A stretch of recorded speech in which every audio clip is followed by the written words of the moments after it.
Class 2021 में गणित कक्षा 8वीं का पढ़ेंगे सेकंड पार्ट। तो चलिए हम इस क्रम में आगे बढ़ते हैं और स्क्रीन पे हमारे सामने पहला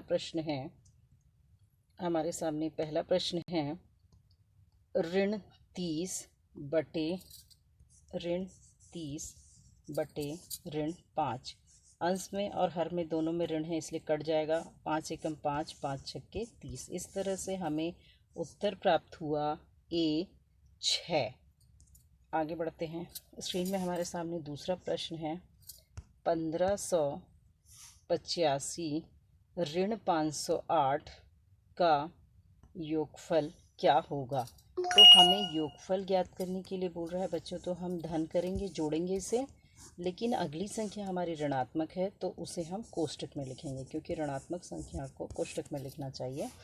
उसके बाद हम लिखेंगे 1585 धन गुणित ऋण, तो ये होता है ऋण 508। चलिए अब हम इसे इसमें से घटा देते हैं। 15 में 8 गया 7, यहाँ से 1 हासिल दिया था तो यहाँ 7 बचा है, 7 में 0 गया 7, 5 में 5 गया 0 और ये बचा हज़ार के स्थान पे 1। तो इस तरह से उत्तर C 1077 हमारा उत्तर हुआ। अगला प्रश्न देखते हैं। दो पूर्णांकों का योग 5667 है। यदि उनमें से एक पूर्णांक 3229 है तो दूसरा पूर्णांक क्या होगा। तो बच्चों आपको अंग्रेजी में भी नंबर्स बोलने आने चाहिए क्योंकि आपकी किताबों में भी अंग्रेजी में लिखा होता है। तो चलिए हम लोग देखेंगे क्या है कि हमें दिया हुआ है कि पहला पूर्णांक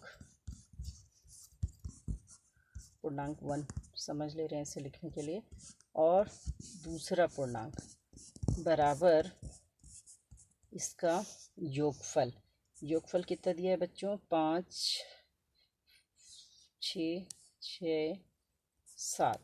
ठीक है, तो मान जिसके हमारे पास हैं उसे हम रख देते हैं। तो हमारे पास एक मान है पहला पूर्णांक 3229 धन दूसरा पूर्णांक हमें नहीं पता है, मान लेते हैं इसे हम एक्स से प्रदर्शित कर रहे हैं, और दोनों का योगफल है 5667। अब हम पक्षांतर के नियम का पालन करेंगे और सजाती बनाएंगे, अर्थात ये संख्यात्मक है, इसको भी इस तरफ संख्या की तरफ करेंगे अचर राशियों को, और ये x हमारी चर राशि है तो इसे यहीं बाएं पक्ष में ही रहने देंगे। तो इस तरह से अगर हम पक्षांतर करते हैं तो ये इसके सामने कुछ नहीं यानी धन है, तो दूसरी तरफ आएगा तो ये ऋणात्मक हो जाएगा। तो ये हुआ 3229। अब हम इसमें से इसको घटा देंगे तो हमें घटाने पे क्या उत्तर प्राप्त होता है देखते हैं। थोड़ा रबर ले लेते हैं, हमारी स्क्रीन जो है भर गई है। चलिए हम यहाँ पे इसे घटाते हैं। हमारी संख्या है 5667 और इसमें माइनस करना है 3229 को। चलिए यहाँ से एक हासिल लेंगे, ये हुआ 17, यहाँ 5 बचा है, 17 में 9 गया तो कितना बचेगा बच्चों, 8, 5 में 2 गया 3, 6 में 2 गया 4, 5 में 3 गया 2। तो इस तरह से हमें उत्तर A प्राप्त होता है। तो चलिए हम अगले प्रश्न की तरफ आगे बढ़ते हैं बच्चों। तो अगला प्रश्न हमारा स्क्रीन पे है 3/5 धन 7/9 धन 2/3। तो जैसा कि आप सभी जानते हैं कि भिन्न संख्याओं को जोड़ने या घटाने के लिए क्या किया जाता है कि उनके हरों का लघुत्तम समापवर्तक निकालते हैं। तो ये है 5, 9 और 3। चलिए इसका लघुत्तम समापवर्तक निकालते हैं। 5 एकम 5, 5 से 5 ही भाग जाएगा, जो संख्या भाग नहीं जाती उसे वैसे ही लिखते हैं। उसके बाद 3 से भाग जाएगी, 3 तिया 9, 3 एकम 3, फिर 3 से भाग जाएगी। अब जब तक 1 प्राप्त नहीं होता, सारी संख्या भाग नहीं चली जाती, तब तक हमको भाग देना है। तो चलिए ये लघुत्तम हुआ 5 तिया 15, 15 तिया 45। ठीक है बच्चों। अब 5 का पहाड़ा पढ़िए, 45 कितनी बार में मिलता है? 5 नियम 45, तो उसका अंश से गुणा करते हैं। तो 9 एकम 9, 9 दूनी 18, 9 तिया 27, धन 9 का पहाड़ा पढ़िए, 45 कितनी बार में मिलता है? 9 पंचे 45, तो 7 पंचे 35, धन 3 का पहाड़े में 45 कितनी बार में मिलता है? 15 तिया 45, तो ये गुणा होगा 15 से, यहाँ आएगा 15 दूनी 30। अब थोड़ा सा हम रबर से अपनी स्क्रीन की इस तरफ जगह बना लें। तो चलिए अभी हमें किसे किसे जोड़ना है बच्चों? 7 5 12, 7 और 5 12, 12 और 0 12 का 2 हासिल 1, 3 3 6 और 3 9, इस तरह से हमें मिला 3 3 6 और हासिल जोड़ दिया इसमें 9 बटे 45। क्या ये हमारे ऑप्शंस में है? बिल्कुल हाँ, ये हमारे सी ऑप्शन में है। इस तरह से ये उत्तर हुआ सी। चलिए हम नेक्स्ट प्रश्न की तरफ बढ़ते हैं। एक प्रश्न है हमारा अगला, यदि आपके पिताजी 15 महीने में 18,000 रुपये बचाते हैं तो कुल 30 नेक्स्ट प्रश्न तो फिर है कि तो कुल 30,000 रुपये कितने रुपए बचाने में कितने माह लगेंगे? तो हम एकिक विधि का प्रयोग करेंगे यहाँ पे। तो एकिक विधि में क्या है? 15 माह में बचत करते हैं। यहाँ पे हमें हल लिखना नहीं है, इसलिए हम थोड़ा शॉर्ट में स्टेप्स लिख रहे हैं बच्चों। 15 माह में बचत करते हैं, कितना है? 18,000 रुपये। तो बच्चों एकिक विधि से अगली लाइन होती है, तो 1 माह में बचत करेंगे। तो ये होता है दायां पक्ष बटे बायां पक्ष, तो बटे यहाँ पे है 15। चलिए भाग दीजिए, 3 पंचे 15, 3 छक्के 18, दोनों ही 3 से भाग गई। अब उसके बाद 5 से भाग देते हैं। 5 एकम 5, इकाई में शून्य है, 5 से भाग जाएगा बिल्कुल। 5 एकम 5 और यहाँ हुआ 5 एकम 5 और उसके बाद 5 शून्यम 0, 5 शून्यम 0, 5 शून्यम 0। हमें पता चला बच्चों कि वो 1,000 रुपये हर महीने बचाते हैं। हर एक माह में कितने बचाते हैं वो? 1,000 रुपये। अब हमें हिसाब करना है कि 30,000 रुपये बचाने में कितने महीने लगेंगे। तो चूँकि हमें पता चल गया है कि एक महीने में वो 1,000 रुपये बचाते हैं, ठीक है, तो 30,000 बचाना है उन्हें। कितने माह बचाएंगे? 30,000, ये हमने लिखा 30,000। तो एक माह में 1,000 रुपये बचाते हैं, तो कितने महीने में बचाएंगे? तो इसको हमें 1,000 से भाग देना होगा, क्योंकि ये एक महीने की बचत है। तो चलिए भाग देते हैं।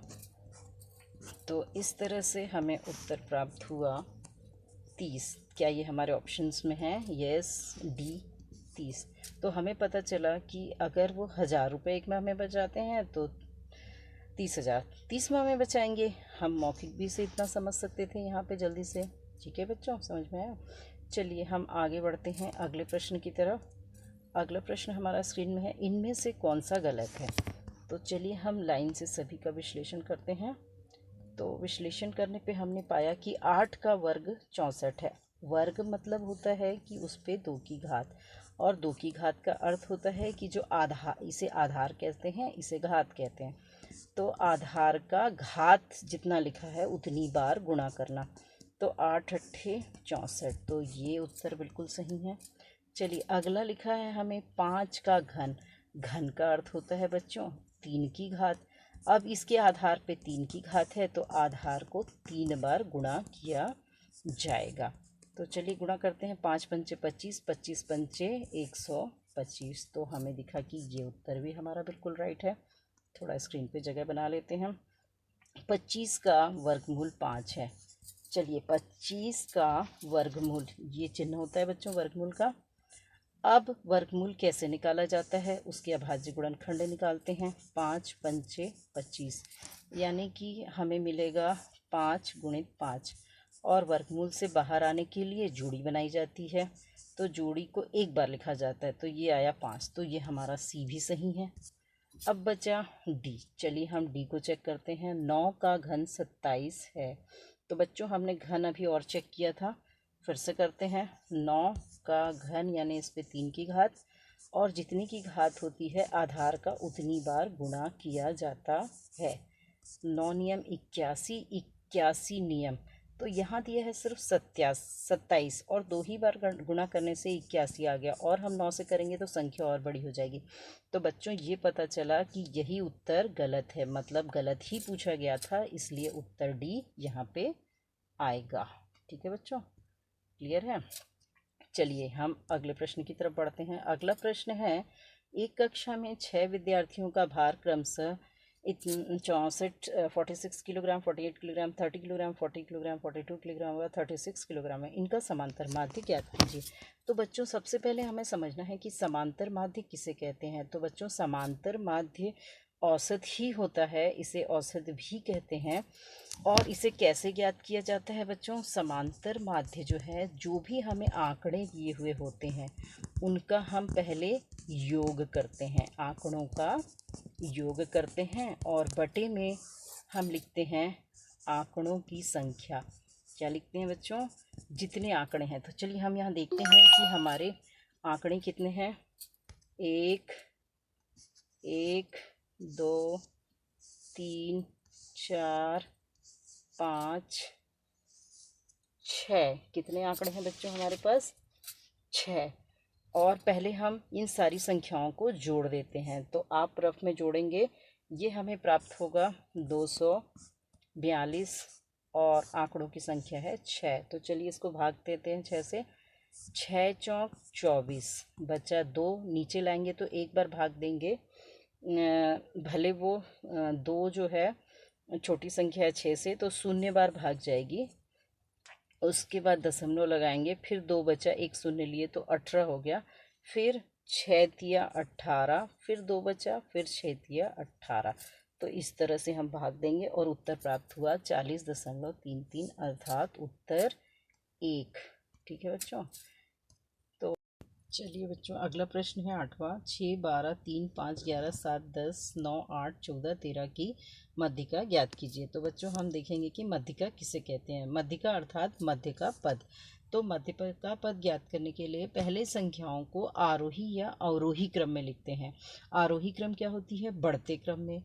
अवरोही क्या होती है? घटते क्रम में। तो हम इन दोनों में से किसी भी क्रम में लिख सकते हैं। तो चलिए हम संख्याओं को आरोही अर्थात बढ़ते क्रम में लिखते हैं। तो सबसे छोटी संख्या क्या दिख रही है बच्चों? यहाँ पे 3। जो लिखते जाएंगे उसे हम कट करते जाएंगे। 4 है क्या? नहीं। फिर है हमारे सामने 5, फिर है हमारे सामने 6, बढ़ते क्रम में हम लिख रहे हैं। फिर इसी तरह से 7 है, 8 भी है, 9 भी है। इसके पश्चात हमारे पास 10 है। फिर हमारे पास क्या है बच्चों? 11 भी है।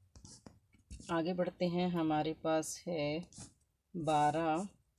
फिर आगे बढ़ते हैं, हमारे पास है 13। फिर आगे बढ़ते हैं, हमारे पास है 14। अब हमारी सारी संख्याएं हमने लिख ली है। अब हम इन आंकड़ों की संख्याओं को गिनेंगे कि ये कितनी संख्या है।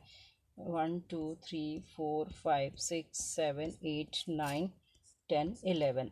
इसे हम n से प्रदर्शित करते हैं। और पदों की संख्या है 11, और 11 कैसी संख्या है बच्चों? विषम संख्या। तो मध्यिका ज्ञात करने के लिए यदि पदों की संख्या विषम होती है तो सूत्र होता है n-1 पूरे की बटे 2, और यहाँ लिखेंगे वहाँ पद का मान। तो चलिए देखते हैं, n का मान हम 11 रख दिए यहाँ पे, धन 1 बटे 2। तो 11 और 1 12, 12 बटे 2 मतलब छठवां पद का मान। तो छठवां पद क्या हो रहा है बच्चों? 1 2 3 4 5 6, कितना प्राप्त हुआ? 9। तो इस तरह से इसकी मध्यिका कितनी हुई बच्चों? 9। तो हम चलिए आगे प्रश्न की तरफ बढ़ते हैं। प्रश्न 9 हमारा स्क्रीन पे है। निम्न बंटक का बहुलक ज्ञात करो। हमें समझना होगा कि बहुलक किसे कहते हैं। तो बच्चों बहुलक किसे कहते हैं? जिस संख्या की, जिस आंकड़े की सर्वाधिक आवृत्ति होती है, अर्थात जो सबसे अधिक बार आता है, वह उस आंकड़ों